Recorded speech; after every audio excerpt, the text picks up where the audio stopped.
Hello दोस्तों, नमस्कार। आपका अपने यूट्यूब चैनल कॉम्प्लेक्स क्लासेस में आप सभी लोगों का स्वागत है। तो आज की वीडियो में हम लोग डीएलएड सेकंड सेमेस्टर 2025 का क्लास करने वाले हैं और इसमें जो है ये प्रथम प्रश्न पत्र है, वर्तमान भारतीय समाज और प्रारंभिक शिक्षा।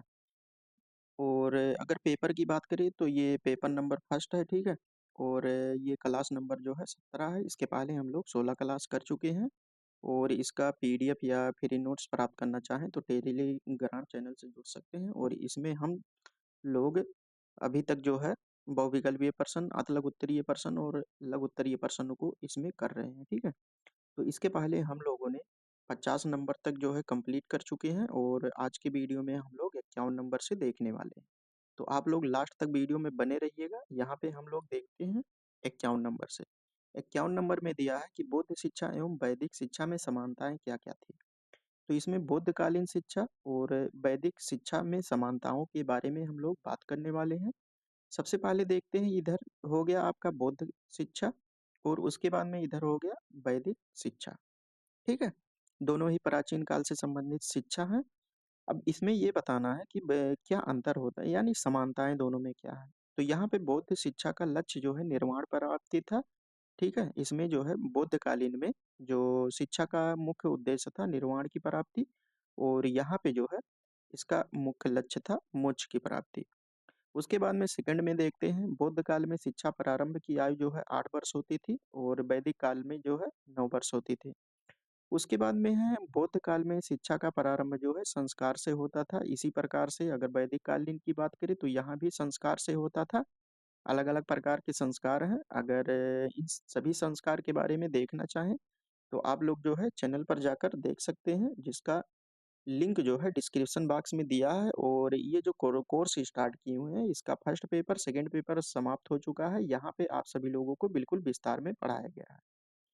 अगर इन सभी के बारे में विस्तार से आप लोग जानना चाहते हैं तो जो है चैनल पर जाकर देख सकते हैं प्ले लिस्ट। इसमें जो है थर्ड पेपर स्टार्ट हो गया है, साइंस। भिक्षाटन शिष्य की दिनचर्या और यहाँ पे भिक्षाटन शिष्य की दिनचर्या, दोनों में ये सभी समानताएं हम लोगों ने देखा। उसके बाद में 52 नंबर की हम बात करते हैं, बौद्ध शिक्षा एवं वैदिक शिक्षा में कौन कौन सी असमानताएं थी। अब इसके आगे हम लोगों ने क्या देखा, समानताएं क्या क्या थी।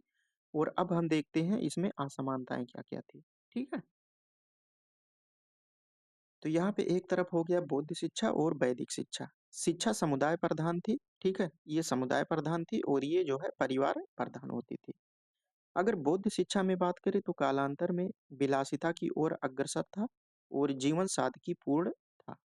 अगर 3 नंबर की बात करें तो बौद्ध धर्म का मकसद प्रचार, ठीक है, लेकिन ब्राह्मण धर्म का मकसद क्या था, प्रचार करना नहीं था। उपसंपदा संस्कार के बाद जो है आजीवक ब्रह्मचर्य हो जाते थे और इसमें समापवर्त संस्कार के बाद गृहस्थ जीवन में प्रवेश करते थे। 5 नंबर की बात करें तो संघ में पुरुष या स्त्री साथ रहते थे। इसमें जो है पुरुष या स्त्री जो दोनों जो है साथ में रहते थे। लेकिन यहाँ पे गुरुकुल में साथ रहना अनुमेय नहीं था, यानी यहाँ पे साथ नहीं रह सकते थे। उसके बाद में माध्यम पाली या जनभाषा थी। वहाँ जनभाषा मतलब वहाँ के लोगों की जो भाषा थी, वही भाषा जो है बौद्ध शिक्षा में शामिल किया जाता था। वैदिक काल में माध्यम अगर देखें तो संस्कृत था और संस्कृति यहाँ पे लिखा है संस्कृत था, ठीक है। और उसके बाद में यहाँ पे 7 नंबर में है जाति धर्म से परे व्यवस्था थी। इसमें किसी जात पात को नहीं देखा जाता था, लेकिन इसमें जो है जात पर आधारित व्यवस्था बनी होती थी। ब्राह्मण, वैश्य, क्षत्रिय, शूद्र, अलग अलग व्यवस्थाएं सभी लोगों के लिए जो है जब गुरुकुल में प्रवेश कराया जाता था उसके लिए भी अलग अलग एज होता था, ठीक है। उसके बाद में 8 नंबर दिया है, संघ का विद्यालय पर नियंत्रण होता था और इसमें गुरुकुल नियंत्रण से मुक्त होती थी।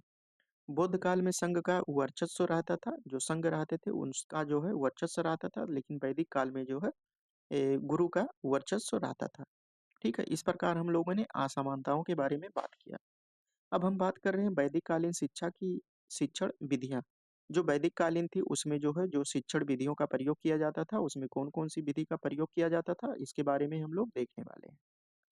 तो वैदिक कालीन शिक्षा की शिक्षण विधि मौखिक होती थी। वहाँ पे बच्चों को गुरुकुल में जो है सिखाया जाता था और उसका जो है रिपीटेशन कराया जाता था, ठीक है, जिसे कहते हैं इमला। छात्र गुरु द्वारा कही गई बातों को कंठस्थ करता था इस काल की प्रमुख 3 विधियां होती थी: श्रवण, मनन, निधिध्यासन। छात्र गुरु की ही कही गई बातों को सुनता था, तत्पश्चात उसके बाद जो कुछ सुना उसका मन से चिंतन मनन करता था और छात्र उसे अपने व्यवहार में जो है उतारता था। कोई शंका होने पर छात्र उस शंका का जो है समाधान अपने गुरुजी से करते थे। इस प्रकार उसका ज्ञान अस्थायी हो जाता था।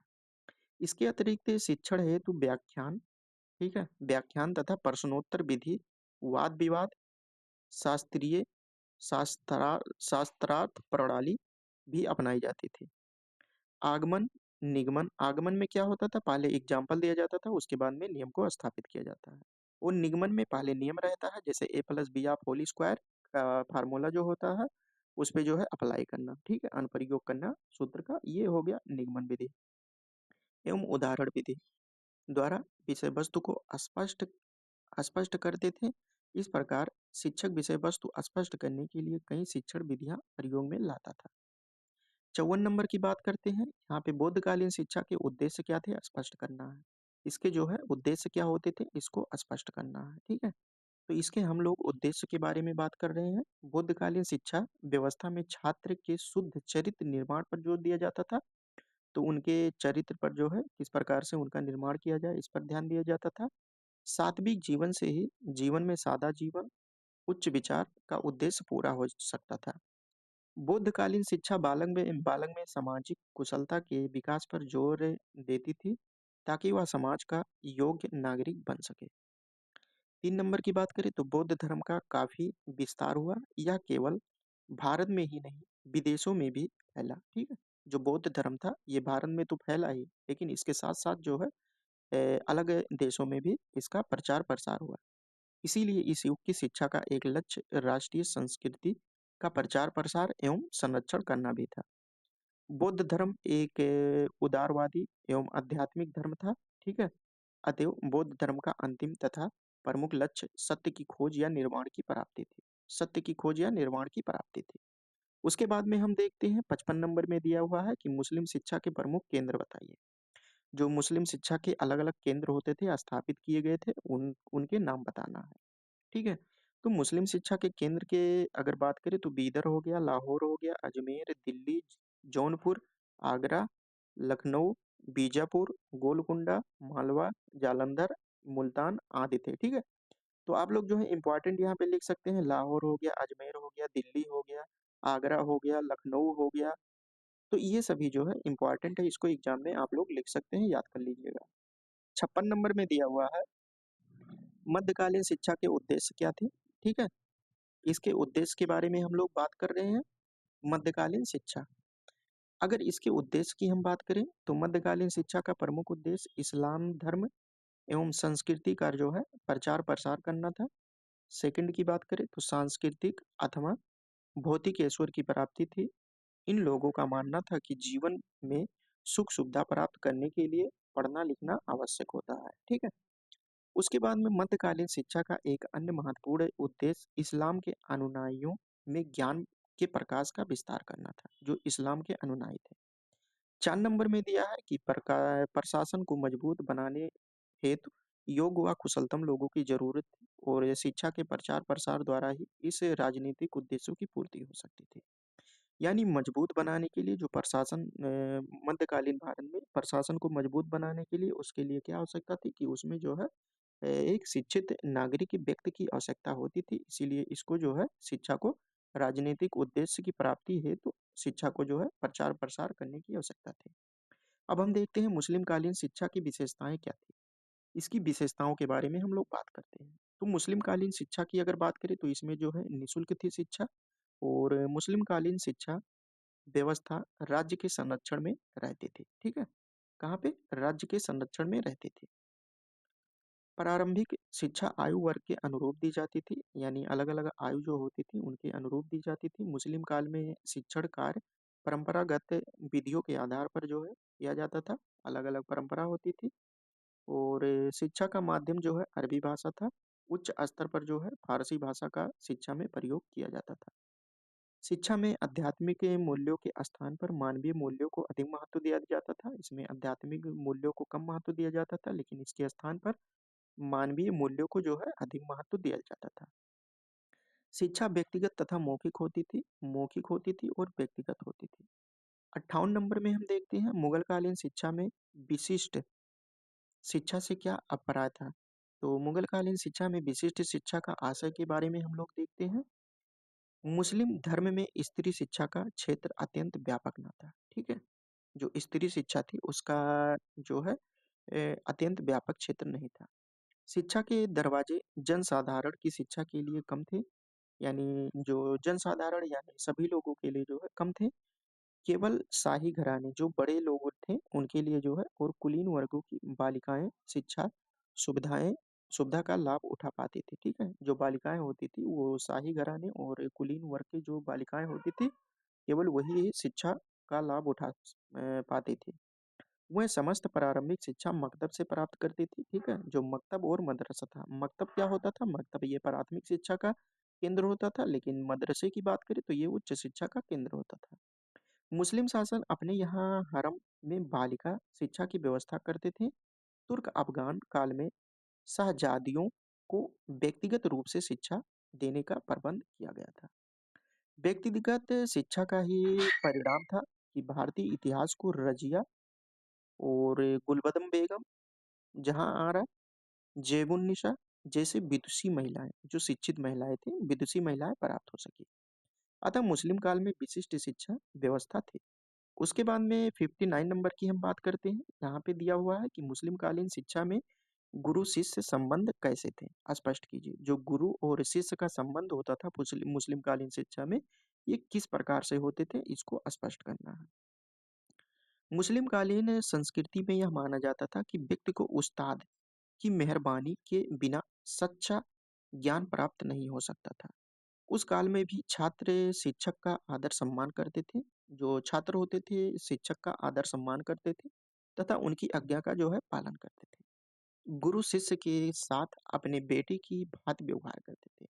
जो गुरु और शिष्य के बीच में जो व्यवहार होता था ये पिता और बेटा का होता था। ठीक है, व्यवसायिक शिक्षा प्राप्त करने वाले छात्रों का अपने गुरु से निकट संबंध होता था। ठीक है, निकट संबंध होता था, क्योंकि अपने शिष्य में क्षमता प्राप्त करने हेतु गुरु के पास निरंतर रहना जरूरी होता है। हालांकि मुगल काल में उत्तरार्ध में गुरु शिष्य संबंधों की आदर्श परंपरा का ह्रास होने लगा था और इसके मध्य पहले के समान स्नेह का बंधन नहीं रह गया था। ठीक है, उसके बाद में हम 60 नंबर की बात देखते हैं। 60 नंबर में दिया हुआ है कि आदर्शवाद के अनुसार शिक्षा का अर्थ बताइए। जो आदर्शवाद, जो अलग अलग वाद थे, आदर्शवाद, प्रकृतिवाद, प्रयोजनवाद, अलग अलग वाद थे, उनके अनुसार जो है शिक्षा का क्या अर्थ होता है इसके बारे में आप लोग पढ़ लीजिएगा। ठीक है, तो हम देखते हैं सबसे पहले आदर्शवाद के अनुसार शिक्षा का अर्थ क्या होता है। तो आदर्शवाद तो ये पता है कि सत्यम शिवम सुंदरम पर आधारित होता है। ये आदर्शवाद या दर्शन व्यक्ति को ईश्वर की सर्वोत्तम रचना मानता था। ठीक है, ईश्वर को जो है सर्वोत्तम रचना मानता था।